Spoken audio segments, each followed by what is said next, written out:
upon falsehood. General Torre, when were you assigned as the head of the CIDG?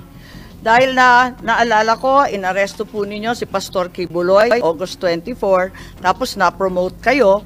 Pero by the way, congratulations, na-promote pala kayo. Wala pang isang buwan, na-promote kayo ulit. At napunta kayo sa CIDG 2024, di po ba? Isang buwan after the Kibuloy arrest, tama po ba? Yes, ma'am. And you were assigned to the CIDG specifically. What would you say are the main mandates of the CIDG? Anong mission nito? We're the lead investigating unit of the PNP on matters delving on major crimes and those involving economic sabotage and other sensational cases that may be assigned by the Chief of the Philippine National Police.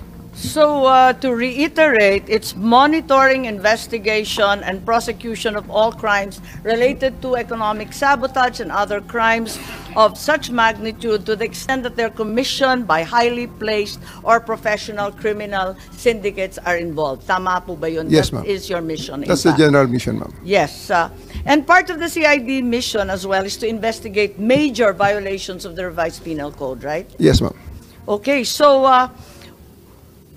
the CIDG is largely the elite investigation arm of the PNP, is that correct? Yes, ma'am. Criminal Investigation and Detection Group, tama? Yes, ma'am. Kung ganon, yung pag-aaresto ng high-profile persons katulad ni PRRD, kasama sa core function ninyo, investigasyon pa rin ba yun? Implementation of warrants is part of CIDG's mandate, ma'am. Yes, but it's the after effect. It's not the core function. Bakit kayo naging lead? Kitang-kita naman, nung March 11, not only was the CIDG involved in the arrest, kayo pa rin yung lead sa operation. Yes, We can clearly see na kayo ang pinakamataas. You were the highest ranking member of PNP in many of the videos. I was directed by the Chief of the Philippine National Police, ma'am. Yes, perhaps our Chief PNP can explain bakit yung CIDG ang naging lead, samantalang investigasyon ang dapat mission nila. Ma'am, just to yun sa background po natin, yun sa PNP po, ang Interpol PCTC ang dalawa lang po pinapadala niya, no? Pagka doon sa PNP po, ang main task po namin, pagka PCTC, CIDG, ang sa NBI naman, NBI Interpol. So usually, pagka may request po ang PCTC, ang pinakadiretso po namin is CIDG, not any other unit when it comes to arrest po. Pero you had the choice, ano? Madam Chair. Hindi naman lagi CIDG nag-aaresto nitong mga high-profile personalities. Wala naman akong nakikitang CIDG sa TV pag nakikita yung iba't ibang krimen. Hindi naman lagi sila eh. Ma'am, when it comes to the request of the PCTC, ang tasking po is always sa CIDG po. Yun po yung ano natin sa Ang PCTC. binanggit ni Executive Director ay yung NBI. Wala siyang binanggit na CIDG. Ma'am, when it comes to the PNP, ang PNP po, ang automatic po namin, it's from me, I always task the CIDG po when it comes to Interpol matters po. So it's in fact your choice. General Torre is a trusted and competent general, and that's the reason you chose him. No, ma'am, that's for me, it's always the CIDG when it comes to yung mga national po ng, ano po, ng huli po. Yes, Senator Bato, please. Thank you, Madam Chair. General Marbel, kung si General Torre ang pinapa-operate mo doon, ibig bang sabihin na lahat ng actions niya, lahat ng ginawa niya ay sanction mo? Opo, it's under po ng Philippine National Police po yan. So lahat ng ginawa niya, sagot mo? Yes, sir. Opo. Thank you. That's the chief PNP that I would like to believe. Whatever your people does or fail to do, sagot mo. Diba? Just want to clarify, no? Ang sinasabi po natin, all legal po. Ang sinasabi lang, we're just assisting po yung PCTC. That's reasonable po na ang request po is coming from I'm PCTC not po. referring to PCTC anymore. Yung sa kabuuhan ng operation. Dito po sa Philippine National po, lahat po ng action ng Philippine National under po sa atin, it's all legal po. When it comes to illegal, meron naman po kami mga ginagawa po dyan. Hindi ko na sinabi illegal. Akin lang, basta yung ginawa ng tao mo, sagot mo. Dahil ikaw ang sipin, di ba? Dapat ganun. Yan man talaga ang kuhan natin. Trabaho natin. Sagot ko kayo lahat dahil you are carrying out my orders. Yes, sir. Tama po yan. Kasi ang mandate po ng CIDG is really to effect po yung mga warrants of arrest po. Okay, yeah, just for the record. Just for the record, Madam Chair. Thank you. Yes, maraming salamat. Palibhasa inassign nga ni Chief PNP si General Torre bilang lead ng pag-aaresto kay former President. Masabi ba natin na yung aresto ni PRRD ay CIDG operation? It's a PCTC operation, ma'am, requested to the Philippine National Police. Pero kayo ang lead. So ikaw ang masasabi natin. Kitang-kita naman doon sa video, kayo nagmamando, sangkatutak yung pulis, pero kayo yung pinakamataasang rango. Pagkatapos, talagang CIDG operation ng labas. Tama ba yun? Sa level, ma'am, ng implementation ng orders, pagbigay ng mission, that is led by me, supported by the other units of the Philippine National Police, as directed by the Chief of the Philippine National Police. That's right, but I did not see any other higher-ranking generals than you. You were the only one there. You were clearly the one leading the pack and determining what would happen next. Baka hindi lang siguro, ma'am, na nakikita ang ibang high-ranking officers doon sapagkat nakamix sa Sinabi mo nga, kanilang... Nick, na you said that sir, ako ang pinakamataas dito. Yes, sir. I'm two-star, di ba? Yes, sir. Oh, so you stick to that. Pero meron, sir, mga matataas na official doon, sir. pero ikaw, At together with me, sir, Sino na mas mataas sa'yo at nagmamando? Wala naman kasi kaming narinig. Ikaw lang ang nandun. Wala namang masama kung ikaw ang inassign. Di syempre, gagampanan mo, di ba? We are under the direction of the Chief PNP. He was there personally. Ang pag-implement lang, sir, ng actual arrest ay ang aking ginawa, and I operated under that direction to ensure the proper service of the warrant, the observation of the law, protection of the arrested person, and ensuring his safe delivery Okay lang. sa kung saan man siya pinapadala sa akin. So, ma'am. simple lang. Was it a CIDG operation? Yes or no lang po? Para No, maliwanag ma'am. That's na. a PNP operation. CIDG bahagi naman ng PNP. Pero sa dinami-dami ng division, sa dinami-dami ng pangkat, sa PNP, CIDG ang pinili ng Chief PNP na maglulunsad nito. Tama po ba? That is an operation, composite operation. That is an operation headed by a composite team of the PNP, led by the director of the CIDG, ma'am. So, who give the orders to have President Duterte transported to The Hague? Sino nagbigay sa'yo ng order? Sir, my order is to serve, the order that I received from the Chief of the Philippine National Police is to serve the warrant and ensure his delivery to the 250th Wing, to the team that will deliver him to The Hague. On the nuances of the higher authorities, I may not be privy to that information. Okay. Hanggang doon lang sa 250. Sino nagpadala sa kanya sa aeroplano? Nagpasakay sa aeroplano? The order for me, sir, is to deliver him to the team that will deliver him to The Hague. And Sinong team na yun? Na-establish naman natin, sir, that it is done by the Interpol. Interpol. Sinong Interpol doon? Sinong Interpol doon? Si Ambassador Lacanilaw? Kanila o nag-order sa'yo na isakay sa aeroplano? Sir, I think we have already established. Yung order ko is for me to deliver him to the 250th Wing and deliver him to the team. Okay, at assist the nandun na team. siya sa 250th Wing. Ngayon, pinilit mo siyang ilabas. Nakita ko pa yung matanda, humawak sa lamisa. Ayaw siya magpadala sa'yo. Ayaw niyang sumakay sa aeroplano. Sino nag-order sa'yo na isakay siya sa aeroplano?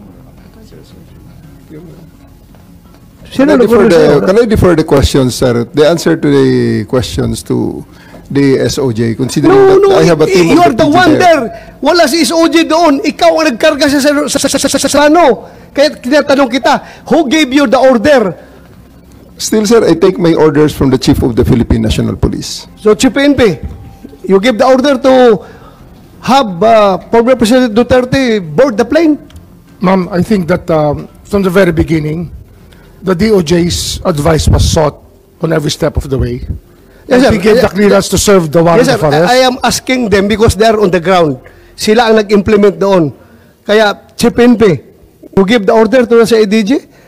The order of to the CID is really to assist the PCTC when it comes to arrest po. So, sino nagbigay ng order kay General Torre na ipasakay sa aeroplano? It's always the guidance that ang ano po namin is really to assist ang PCTC po. Kaya nga. Oh, PCTC. PCTC Were you the kayo. one who ordered the boarding of President Duterte sa aeroplano? Yes, General Alcantara, please. Mr. Senator, Madam Chair, I've said from time to time that my mandate is to coordinate our law enforcement agencies to comply with requirement of the Interpol. Correct. I believe you, sir. Coordination ka lang. Yes. Coordination ka lang. Pero sinabi ni General Marvel That na is ikaw daw nag-order sa That kanya. is the limit of my power. Yeah. That's- But according to General Marvel, ikaw daw nag-order sa and kanila that is- na isakay sa aeroplano si And Pangulong that is the Duterte. limit also of my authority. That's my mandate. To My have him mandate is to coordinate, Coordinate. disseminate. So, for the record, hindi ka nagbigay ng order kay General Marvel na isakay siya sa aeroplano? Hindi. For the record. For the record, I am not the authority to order the arrest, to order the So, just boarding of the plane. categorically, did you or did you not give the order to General Marvel? No. No. So, General Marvel, are you lying? So I'm not lying, but I just want to have the executive privilege po regarding this matter. This Ay, operational matter. nandito na tayo eh. Executive privilege ka dyan. Bakit naging executive privilege? Kanina, bigla? sinabi mo, PCTC ang nagbigay ng order. Ngayon, mag-executive privilege ka. Kung sino-sino na tinuro mo. That's why we didn't want to attend the last hearing because this is what we were expecting, ma'am. We didn't want to be bullied into a No, position. we're not bullying you, sir. Nobody's bullying. We're not I bullying think you, that sir. We're not bullying, sir. you're trying to make people admit something that they will not admit. And No, executive we're privilege is trying a to valid derive excuse information. not to answer any Secretary- question. President Remulla. Duterte is already at The Hague. Tapos na We're ang boxing. asking kung sino nagpadala doon sa kanya. Sino Yun ang nag-order? tanong We're natin. trying to understand every step of As the I said way. earlier, everything was cleared with the DOJ. We are not bullying you, sir. Ha? We want the truth. That's why if we So, sir- try to make a person admit something that should not be admitted, it means that there is something more to it, which is the clearance given by the DOJ was probably the most important part of it, to serve the warrant of arrest and to surrender the person under the law. I'm sorry, Secretary Remulla. I recall that General Torre, nagbigay siya ng interview na sinabi niya, bigyan lang ako ng eroplano. Ako nang bahala dyan. Tama po ba? Yung nabasa ko, na sinabi niyo, ako nang bahala, basta bigyan ako ng eroplano. Nabasa po namin sa media, fake news po ba yun o hindi? Kasi kailangan niyo po talaga siyang ilipad sa daigdig. General Torre, Please panoorin ninyo, nandyan, arrest him, bring him to the Hague, yun lang. Pakita lang. So paano po General ibinaba sa Torre. inyo ni PNP Chief Marbil na how did he say that to you? Na no matter what, we need to fly the former president to the Hague and we need to implement the ICC arrest warrant. Arrest him and bring him to the Hague. Yun na. Simple as that. Arrest him and bring him to the Hague. Sagot ko lang, sir, bigyan mo ko aeroplano. O di ayos. And then the rest, you planned everything. Matagal na yan eh. Ang plano na yan, matagal na yan. Hindi yan spur of the moment eh. Matagal na yan. And nagkataon lang na talagang yun, the opportunity arose. So Secretary Remulla, nagpa-interview na si General Torre. We're not bullying him. He voluntarily gave this interview. And like many of our countrymen, napanood namin. Sinabi niya na siya talaga. Paano ba yun? Sino nag-utos sa kanya? Ano nga yan, ma'am? Sabi ko nga, clear namin lahat yan. Kasi they were asking me the legalities. Even if I was abroad, my advice was being sought. And I gave them the advice. That, So kayo number ang one, nag-utos? serve the warrant of arrest. And number two, surrender him to the Hague. That's what the law provides. So, sir, you're the one giving the orders. Well, in some ways, because I gave them the legal basis for all the actions that happened. So, you're the one giving the orders. If I have to be the one, then if I am the one No, sir. that is referred to, I will admit it. Kasi that I gave the clearances to number one, serve the warrant of arrest as I saw it, as I deemed fit, and number two, to fly him to the Hague to be surrendered under Section 17 of Republic Act 9851. Iba kasi- And then that is, I caused this through my brother, Yes, who sir. is the Secretary of the Interior and Local Government. Sir, giving orders is different from giving clearance. Klaruhin natin ito. Well, Ang tinatanong ko is, sinong nag-utos? Because PNP is a uniform organization. Hindi yan gagalaw kung wala mag-uutos. Ang tinatanong namin ng committee, sino nag-uutos? Ikaw sabi mo, you're the one giving the clearance. Ngayon, ina-admit mo na parang sinasabi mo na kung gano'n na lang, ako na nagbibigay ng orders. So, nalalabuan ako doon. Kasi sabi mo, nagki-clearance, nagbibigay ka ng clearance sa kanila. Sa kanilang ginagawa. Kasi, it's a crisis management time eh. Kailangan maklear lahat. Dapat malinaw mag-isip yung mga taong kasama sa Nasabihan usapan. mo na ahead of time. Na-clear na lahat yan. Tinatanong nila sa akin kung ano nga. Ang sinabi ko talaga dyan, number one, you can serve the warrant. And number two, Hague. Surrender him to the Hague under the law. So- That is what the law provides. So ang ibig sabihin, nalaman na ninyo na may warrant bago pa umabot yung March 11, 3 a.m. na sinasabi. Hindi po. Nalaman may clearance ko, na una, before sasabihin ko March sa inyo, 11. nalaman ko po na merong problema nung March 9, ako po nasa airport at sinasabi sa akin, mukhang may mga chismis na merong warrant. So balik tayo sa Pero chismis. chismis mo yun. Kung alam ko kung totoo yun, hindi na po ako lumipad. I would have stayed here. Pero I had to fly because I had a commitment So nautusan ninyo ng March with the 9. UNODC. So nautusan ninyo ng March 9 si PNP Chief Hindi ho. Martil? Nung dumating po yung warrant, yung diffusion order, pinadala po sa akin yan.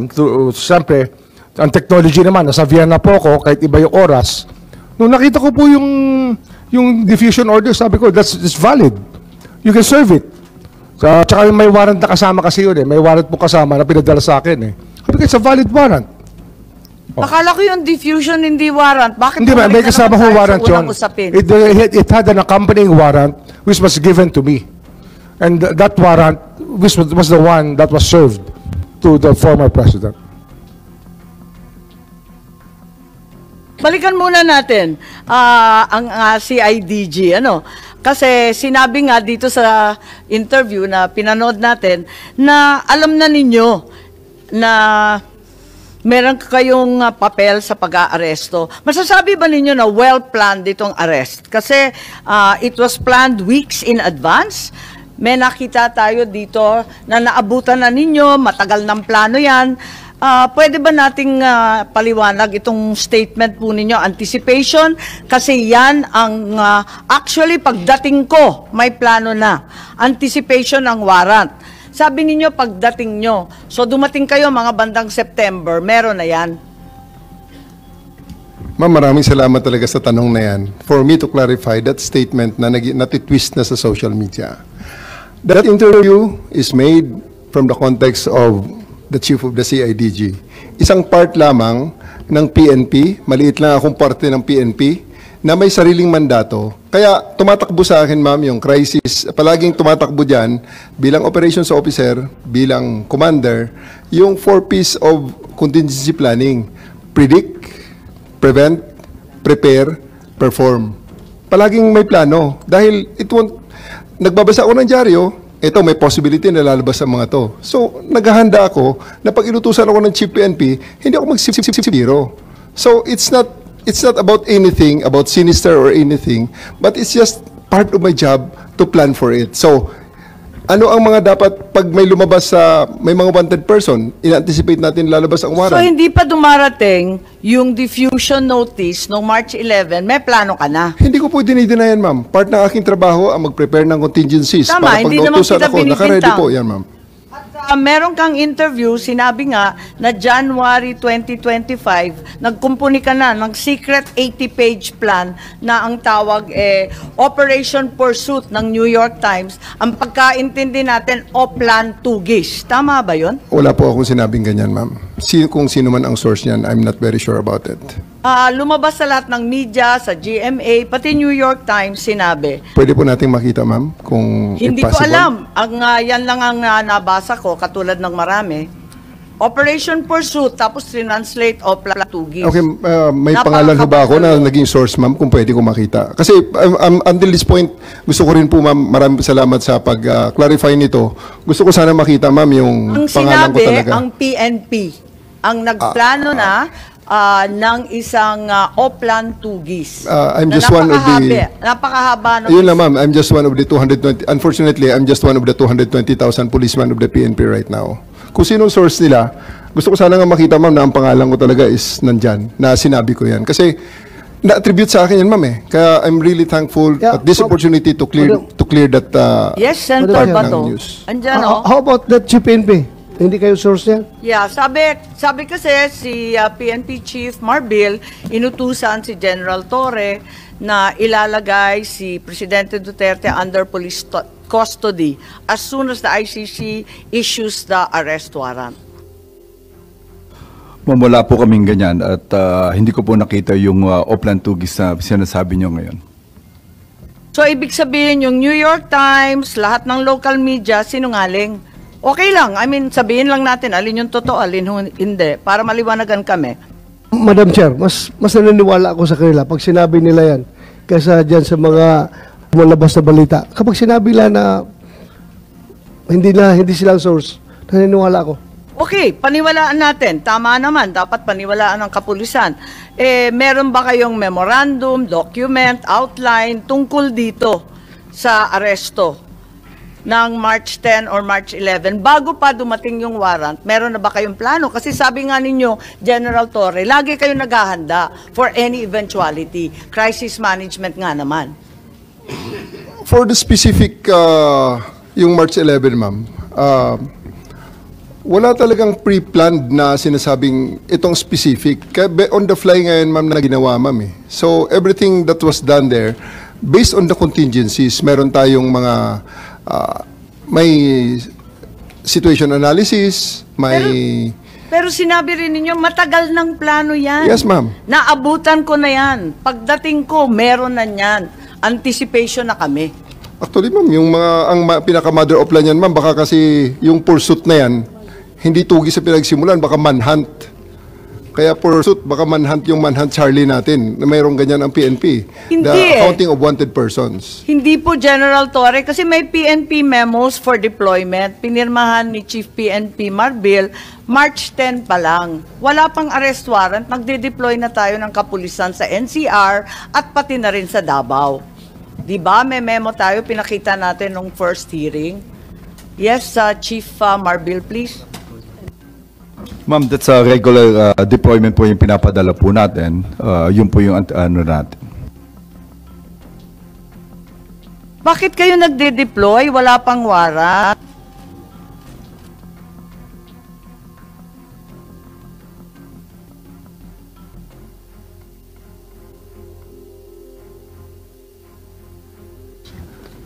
That's already part of the contingencies. Kasi, hindi naman natin madi-deny na napaka-high profile ni PRRD. Ito na nga, may preparation na may probability na lalabas itong order. On my part, lalabas ang Pero order na to. sabi, nung unang hearing ni Secretary John Vic, na chismis lang naman, magde-deploy ka sa chismis lamang? There's really no harm in erring on the side of caution, ma'am. Palaging ganyan. Prevent after the prediction. We prevent whatever, kaya palaging predict yan ang scanning the operational environment, threat assessments, So wala preparation, talagang IPB. plano. Pero sinabi mo, matagal ng plano yan. Alin ba talaga? The contingencies are there, ma'am. Hindi na sinasabing wala talaga kaming alam at wala kaming pinaghahandaan. May contingencies tayo, ma'am. So it's always there. So you're part of the saying that PNP. it was just general contingency planning, Yes, ma'am. no specific incident was anticipated, although sinabi rin ninyo, anticipation ko na yan.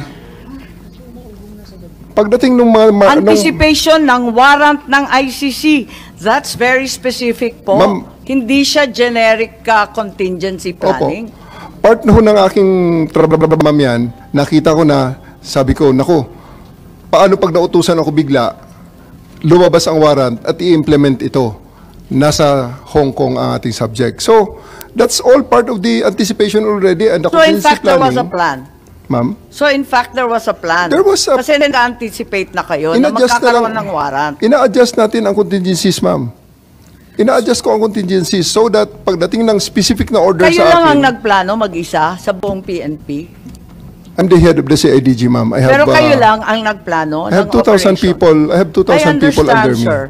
I understand, General, and we respect the CIDG for its outstanding track record.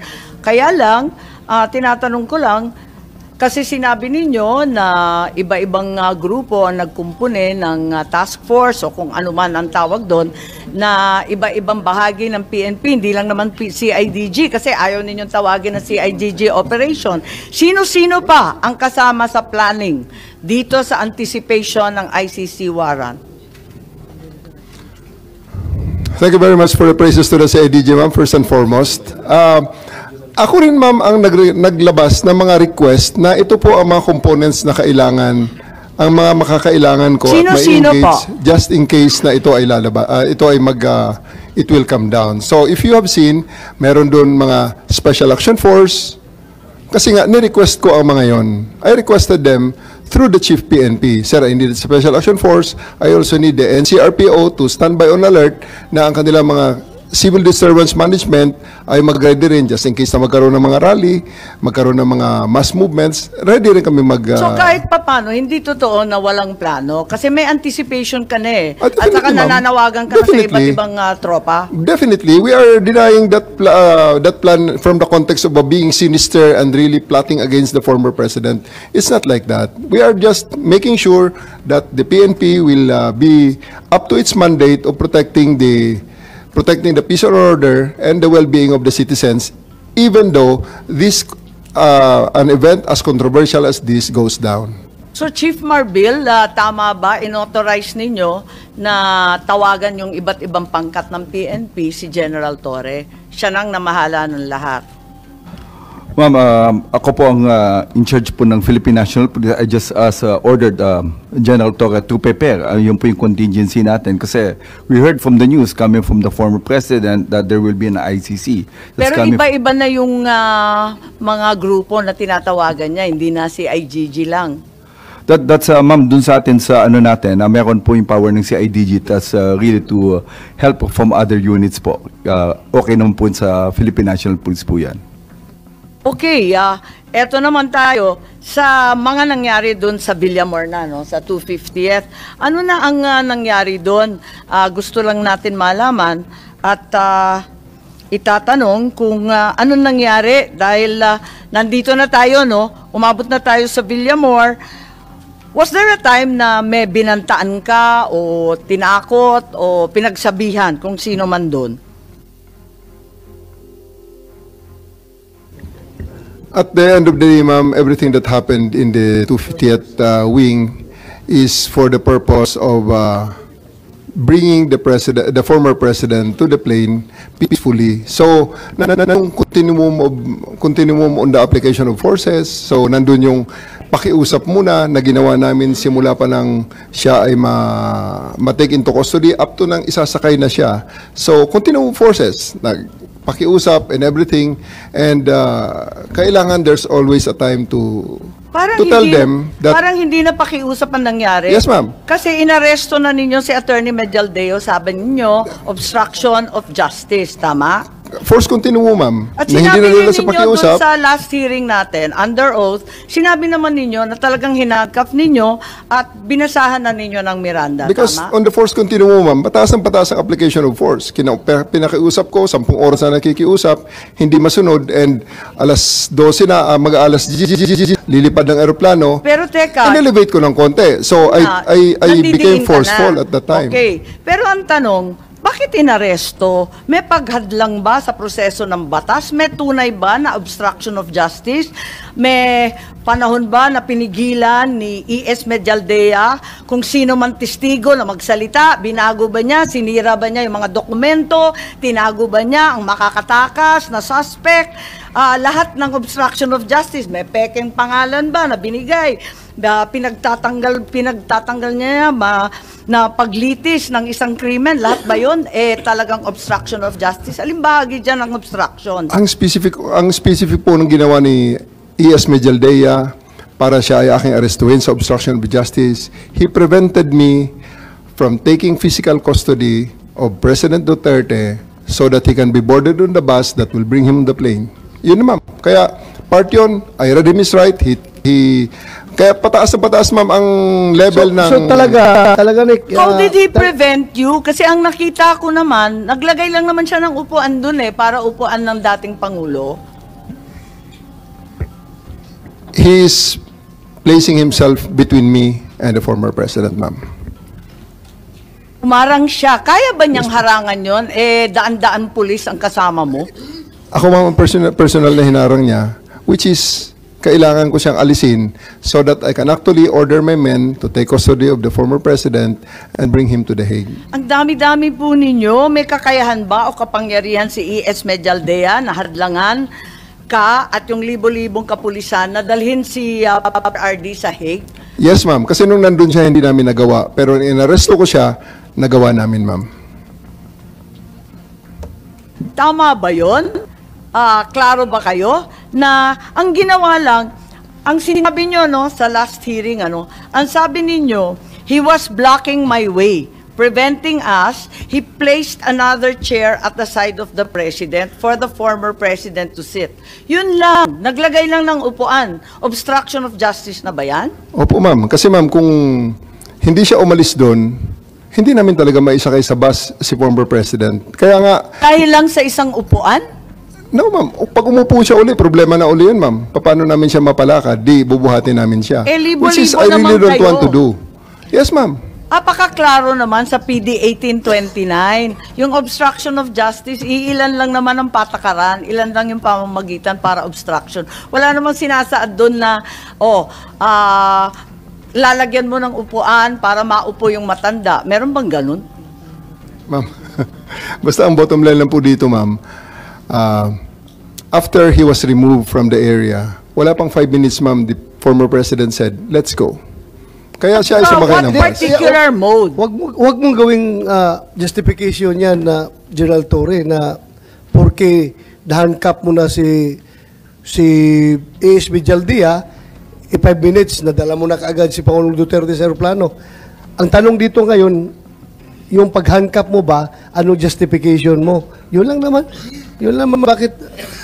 I stand by it, sir. I read him his rights and tell him what law he's violated and I arrested him and told him exactly what is the basis of my arrest for him. And lawyer siya, sumama naman sa akin, sir, ng maayos, si E.S. Medialdea.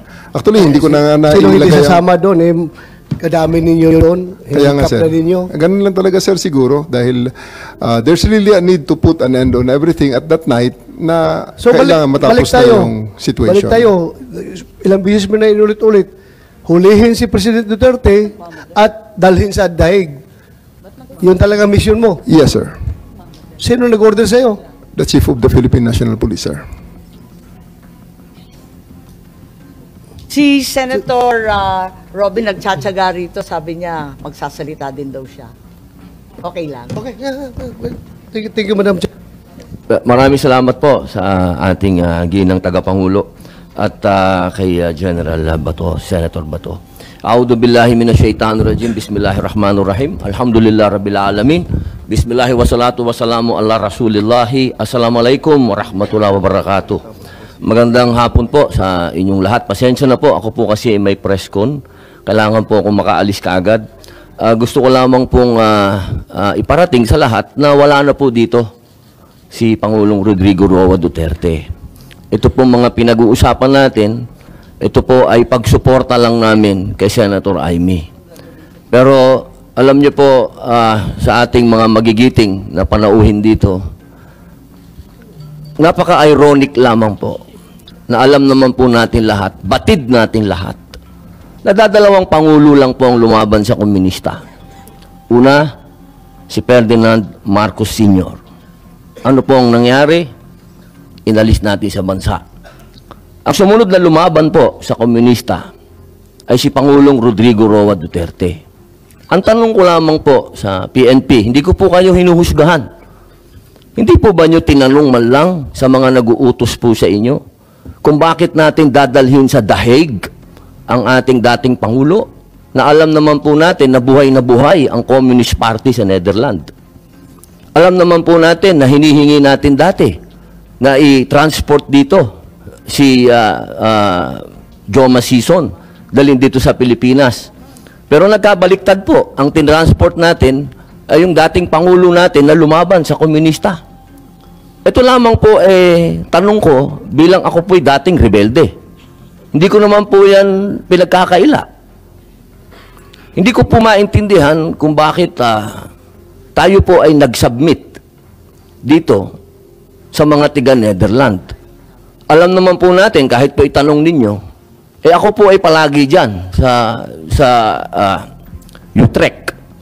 Kasama po si Joma. Hindi ko po yan dinideny. Pero nakakagulat lamang po na dinala natin doon ang dating Pangulo. Yun po ba, hindi po ba alam ng PNP na karamihan po sa mga dumadating na pera sa komunista, sa mga terorista, ay galing po sa abroad. Yan po yung mga tanong na kailangan ko po sanang itanong sa inyo at marinig ang mga sagot ninyo, pero naubos na po ang oras natin sa paikot-ikot. Ako po ay gusto ko pong iparating sa inyo ang kalungkutang napakalalim. Sapagkat sama-sama po tayong lumaban. Gusto po natin ng law and order sa ating bansa.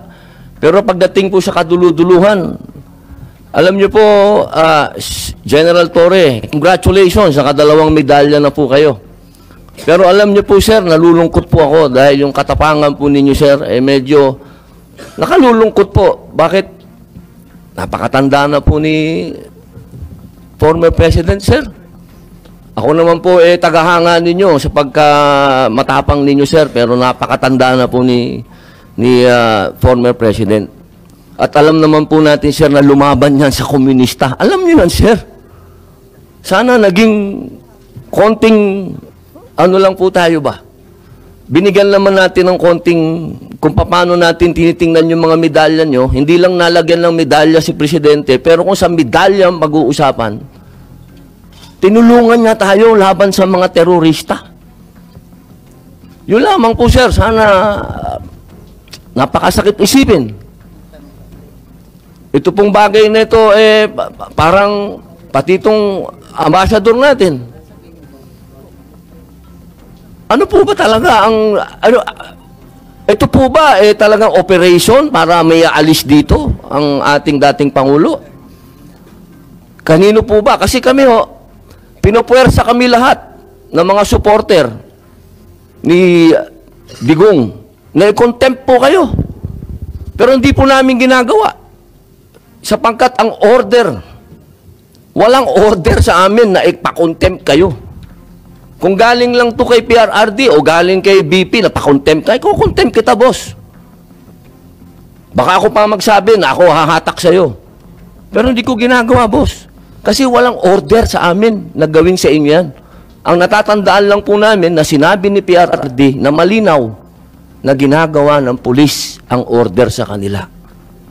Kaya po namin kayo nirirespeto, sir, dahil yun ang sinabi ng boss namin. Yun ang sinabi ng chairman ng PDP na ginagawa lang ng pulis ang trabaho nila.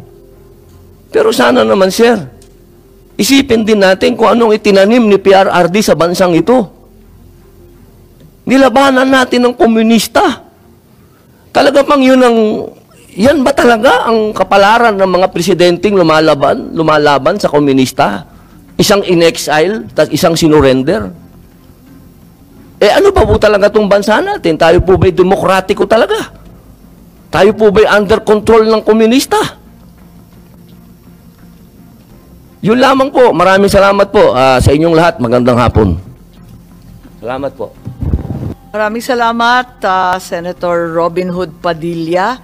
At mabalik tayo dito sa obstruction of justice na hindi namin maintindihan pagkat yung paglalagay nga ng upuan parang hindi naman yun sapat para sa Section 1 ng PD 1829. Ang liwaliwanag nakalista ron kung paano. So, parang wala namang basehan para arestuhin si E.S. Medialdea. It's just blocking you. Sabi mo, palibasa malaking tao, naglagay ng upuan. Ganun ba yun? Yes, General Torre. Yun na yun. Talagang, yun na yung base mo. Ma'am, he has been doing that for the past 10 hours, preventing us from physically taking custody of the president, of the former president. So, Physically? Kasi nakita Yes, ma'am. naman namin tsaka lang tumayo tapos kumuha ng upuan. So, did you actually arrest E.S. Medialdea in order to threaten or coerce PRRD to get on the plane? I Nanakot threatened, po kayo or baka naman kayo ang nananakot, hindi naman the si word E.S. threatened may not be Medialdea. appropriate at this time, ma'am. I just arrested E.S. Medialdea based on the facts that I see at that time, which is obstruction of justice. Sa anong paraan na hinahadlangan ni E.S. Medialdea yung proseso? Kasi hindi ko maintindihan, hindi ko talaga makita. He is physically restraining us from taking custody with the I don't president. see him touching you. Wala dyan sa video, hindi ka naman hinahawakan. Nasa gitna siya, ma'am, namin. He is ang placing dami-dami himself- naman ninyo, kayang-kaya yung paligiran yung tao